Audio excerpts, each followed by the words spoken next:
Right. Paragraph number 11. We'll try to make the potential question now. The question is, explain why thoracolumbar fascia is considered as a good place to blame for the back pain. Paragraph 11, 2 marks. Now, I find few information from the paragraph.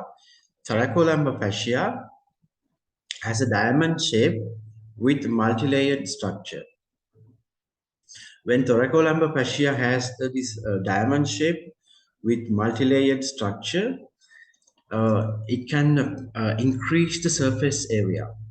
So when the surface area is really high, then large number of nociceptor fibers located. So number of nociceptor fibers are higher, and because of the surface area. So more nerve endings are located. Different nerves connect to different muscle groups in the trunk.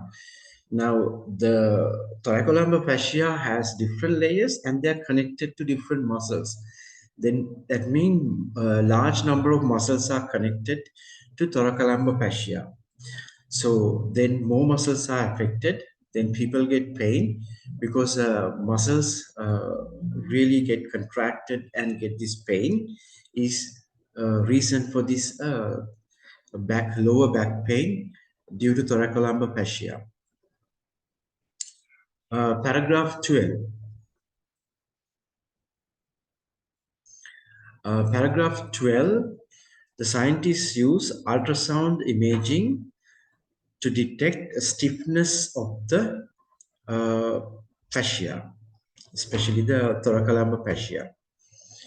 Now we should able to understand why scientists use ultrasound imaging. Okay, when it comes to imaging, we are very familiar with the brain imaging, CT scan, MRI, fMRI, and PET scan. Now they use different method ultrasound imaging. So we haven't learned about ultrasound imaging, but based on our knowledge about the brain imaging, we should be able to answer this question. And also there is some information given why they use ultrasound imaging to check the stiffness of the thoracolumbar fascia. And also they quantified it 20% stiffer than those without this pain. So question is, explain the reason to use ultrasound imaging in paragraph 12. So answers are, there is no need to do a surgery and it can make images. Can detect stiffness, and also we can quantify the stiffness using this ultrasound imaging, and it does not make any harm to the persons.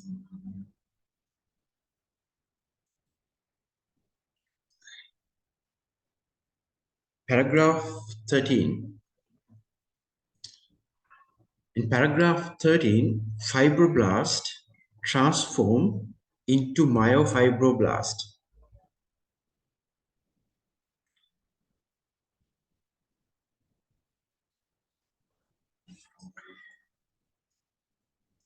Okay, now we are coming to the point. How can we explain a one cell type change into another cell type? So fibroblast is the initial cell, and myofibroblast is transformed cells. Now we learn this kind of cell changes to one shape to another shape under the cell differentiation. So now we should recall the process of cell differentiation. The question is, explain how fibroblast within it to transform into myofibroblast. Let's assume this is a fibroblast.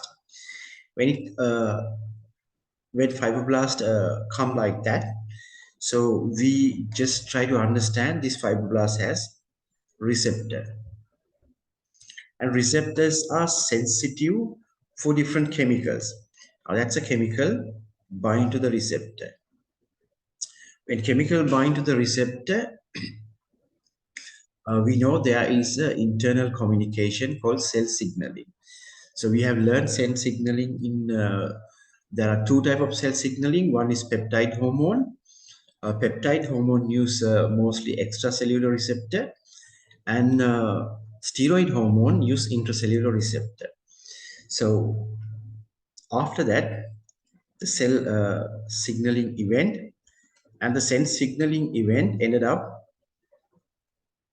passing to the nucleus. Okay, nucleus, we know that DNA molecules has different genes. So different gene, if we consider one type of gene, let's say this is a gene from here to here, and this region is a promoter region. Okay, now first thing is this signal activate different transcription factors. Then transcriptase factors bind to the promoter.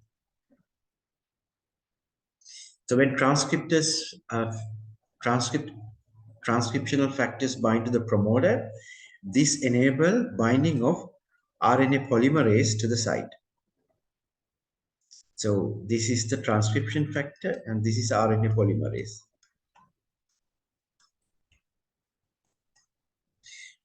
Now the gene is transcribed into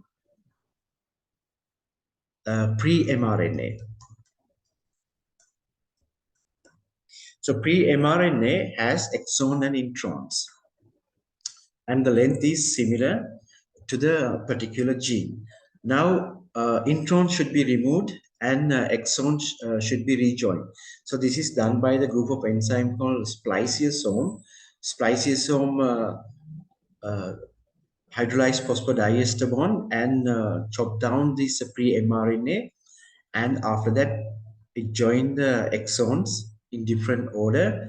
And also keep in mind frequently asking question, how can one gene produce different proteins?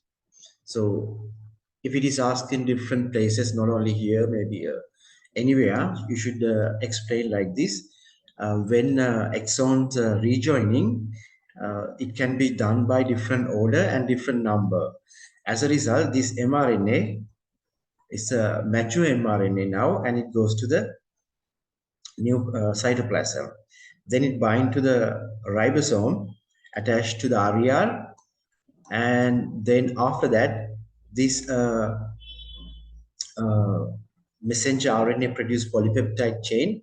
The polypeptide chain convert into a transfer into the secondary tertiary forms, and the 3D structure determine its activities, globular proteins, and these globular proteins now act on the cells to make the permanent change. So this cell now change to a myofibroblast because of this signaling event. And also keep in mind this further influence by epigenetic modifications.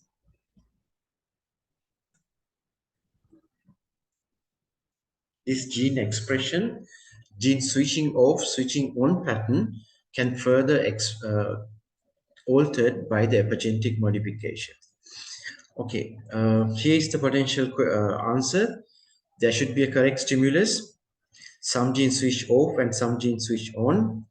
mRNA from switch on gene transcribed, then mRNA translated, epigenetic modifications, protein synthesized, different protein produced. These different proteins permanently modify cell to become specialized.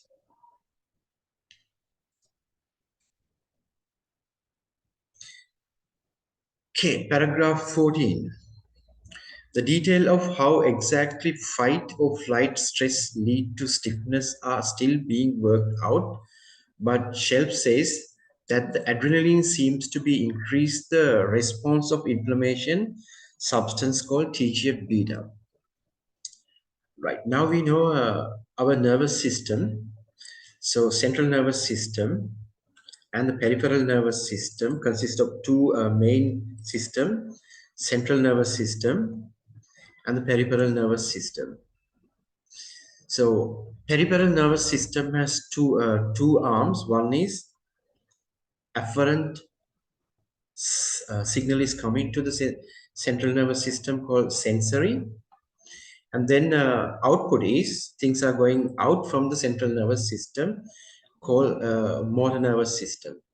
Then this one is again divided into autonomic and somatic.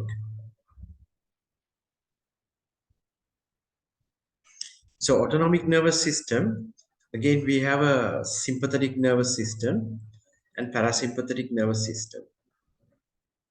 Okay, we are now interesting about the sympathetic nervous system and parasympathetic nervous system and the autonomic nervous system. So these are involuntary. And sympathetic nervous system is under heavy influence of its activator, adrenaline.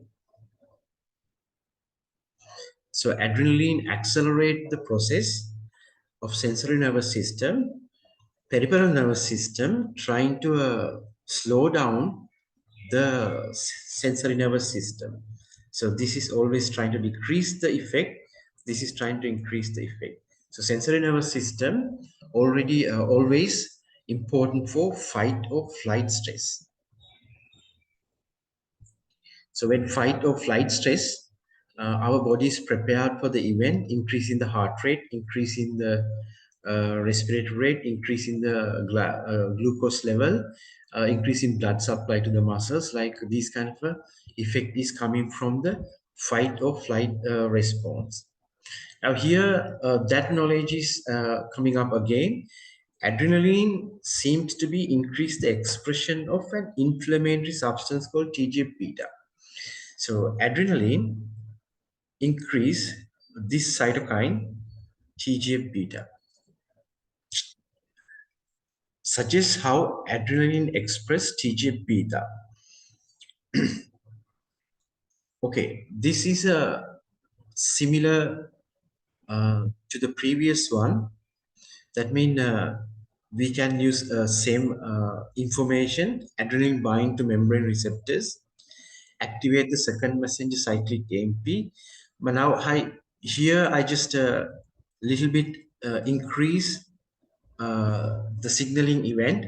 For example, similar to this, chemical adrenaline bind to the receptor. After binding, second messenger cyclic AMP produced, and cyclic AMP now responsible to recruit the transcriptional factors. And after that, gene expression is similar and TGF beta produced. So I just go quickly. Adrenaline bind to membrane receptors, activate the second messenger cyclic AMP. Cyclic AMP activate transcription factors, bind to promoter, gene is transcribed and the translate into TGF beta. I think taking the previous one and this one, both has a common thing, gene expression. So you should be able to write a proper answer, understanding the question, how the question is asked in these two paragraphs. Okay, next,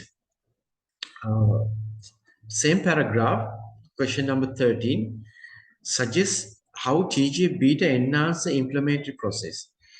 Now, scientists say flight or fight response, adrenaline release. When adrenaline release, adrenaline increase TGF beta. TGF beta is an inflammatory chemical. How can we explain the TGF beta can increase the inflammation?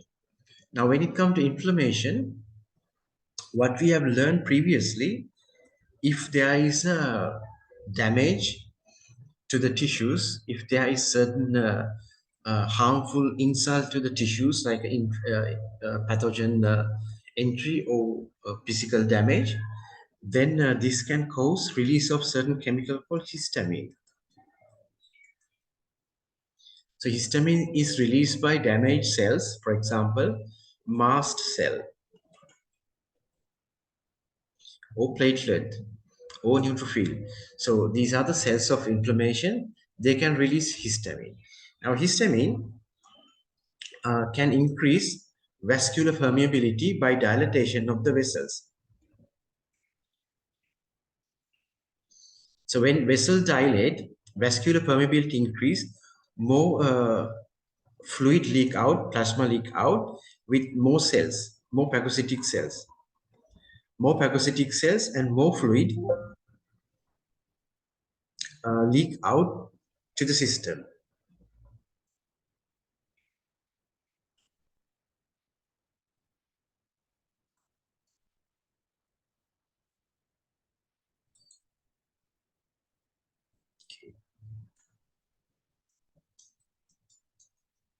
So fluid causes swelling and cells continues to do phagocytosis and release of cytokine. So cytokine responsible for pain and when the more blood flow established to this area, it become redness. And when more blood is coming, it bring warmer blood. This is also called warm. So these are the four signs of inflammation, and this is due to a release of chemicals like histamine. So same knowledge we can use now. If TGF beta is responsible for inflammation, TGF beta can enhance vasodilation, more blood coming, and more leaking of the vessels, more fluid leaking out, redness, swelling, warm. This is the four signs of inflammation. These four signs increase due to TGF beta. So now we just replace histamine with TGF beta, increase blood flow by vasodilation due to higher number of TGF beta, increase the vascular permeability because of TGF beta. More phagocytic cells move from blood, more cytokine released by the inflammatory cells, leukocytes, and this increase the inflammatory response. Okay, paragraph 14, it says fibroblasts drink TGF beta and they become myofibroblast. Now, we can further explain in the previous question how fibroblasts change into myofibroblast because chemical stimulus is TGF beta. So TGF beta chemical stimulus. In a few hours, and then they are 4 times as strong as before. They are contractile machines. So adrenaline can make fascia stiffer. So if we take collectively this thing, one thing is fibroblasts drink TGF beta, differentiate into myofibroblast. Myofibroblast stimulated with adrenaline and make the fascia stiffer. Okay, so let's start.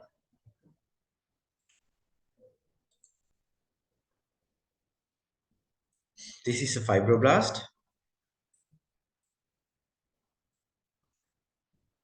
and it's a TGF beta.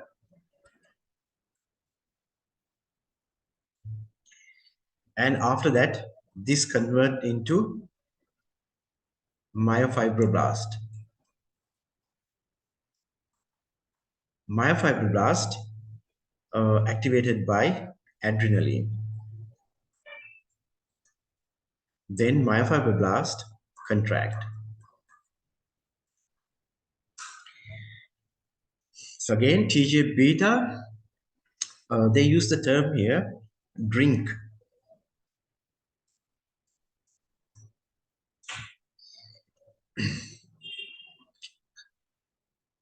And then fibroblast convert into myofibroblast. Myofibroblast stimulated with adrenaline. Then adrenaline response change into a stiffer fascia because they can contract.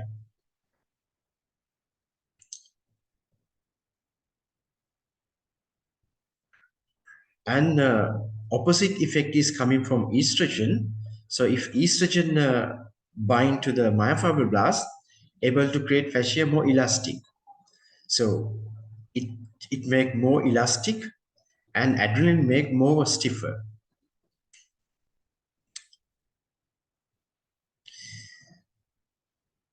So these kind of chemicals change the uh, the structure of fascia, either it become elastic or rigid. Right now, what are the potential questions we should prepare? One thing I feel when they use this kind of a terminology, for example, from magazine terminology. So magazine try to use some of the words which is understandable by the non-scientific community, even non-scientific community can understand. First one is drink. So we don't use this kind of a term in scientific writing. When I look how the molecule move across the membrane, drink is the process of pinocytosis. Okay, so we look the potential question. When this happen, fibroblasts drink TGF beta and they become, so continuing the passage, explain what is mean by the drink. So drink is move into the cells through the membrane. Cell membrane makes pseudopodia, form vesicles by the process of pinocytosis. So it's a bulk transport. So this is a cell, and they make this kind of extension due to fluidity of the membrane, and they can take large number of TGF beta. So it's a bulk transport. It's not a one molecule. There are thousands of molecules of TGF beta now can be internalized, making this kind of a vesicles. Then after that, TGF beta alter the gene expression, and this change fibroblast change into myofibroblast. So it's about transport and a kind of active transport. And another thing I should add, that's a liquid like things. Taking liquid like things is pinocytosis. Endocytosis is taking a solid particle like bacteria. So bacteria taken in is endocytosis. The molecules dissolve in a liquid taking in is called pinocytosis. And you can check your textbook unit 2 transport across the membrane if you want to understand more pinocytosis, phagocytosis, and endocytosis like things. They are contractile machines.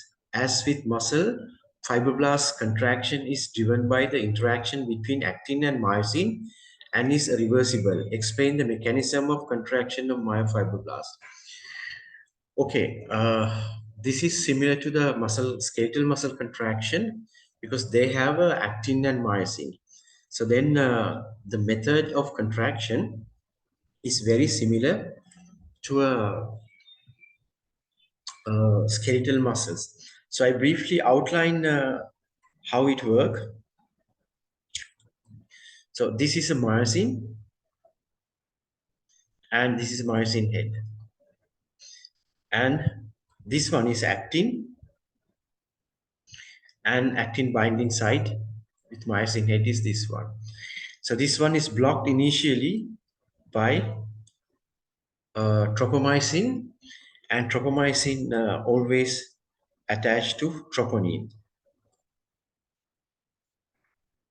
Our process starts with the entry of calcium ion.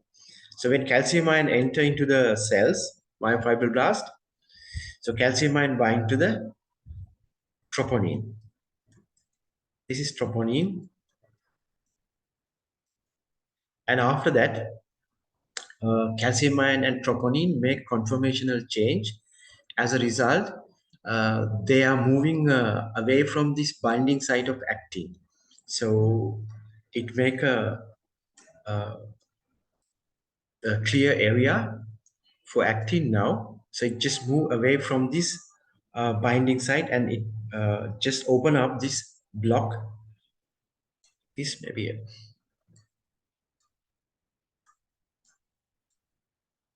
Okay, that's again the tropomyosin. And now it's with the troponin and with the calcium. Okay. Now this myosin head has a ADP and a phosphate group. So when there is no longer blocking, myosin head can bind to the actin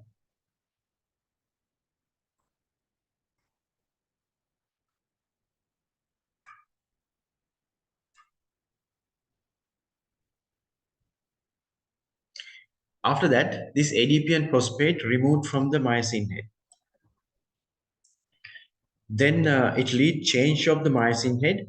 Then myosin head change its position, and this lead power stroke. This is called cross bridge formation, cross bridge, and it make a power stroke, and then they are sliding, actin sliding through myosin, and binding of new ATP molecule. After it bind, this again hydrolyzes into ADP and phosphate, and this leads to detachment.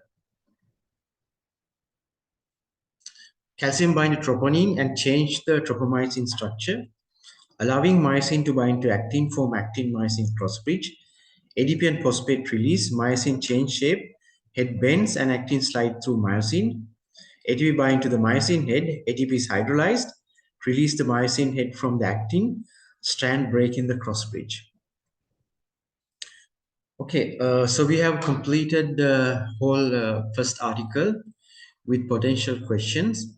Now I'm going to stop this video, and the last video I'm going to start again, so you can go to the next video. So next video we are going to learn about lymphatic system and the article 2, how we can learn to get the potential questions.